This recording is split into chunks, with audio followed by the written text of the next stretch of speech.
Congress party బలమున్న నాయకుడు, బలుగు బలిగిన వర్గాల యాదవుల ముద్దుబిడ్డ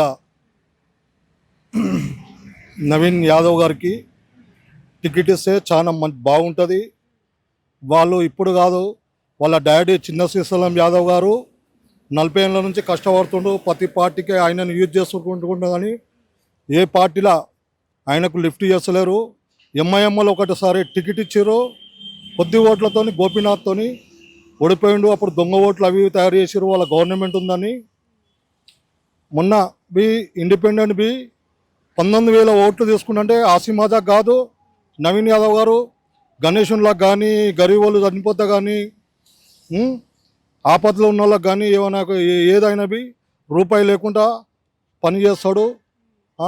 ఉట్టిగా వాళ్ళ డాడీ పేరు అది ఇది బదనాం చేస్తాడు కానీ ఆయన రౌడీజం చేసిన వాళ్ళని బెదిరిస్తాడు కానీ మామూలు వాళ్ళని, గరీబ్ వాళ్ళని ఎవరిని బెదిరించాడు.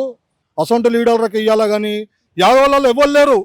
ఈయనకి ఇవ్వాలి, ఈయన వస్తే ఈయనకి తర్వాత ఏమైనా ఇవ్వకపోయినా మేము మంత్రి బింతులు అడుగుతాం. ఫస్ట్ ఎమ్మెల్యే టికెట్ ఇవ్వాలి.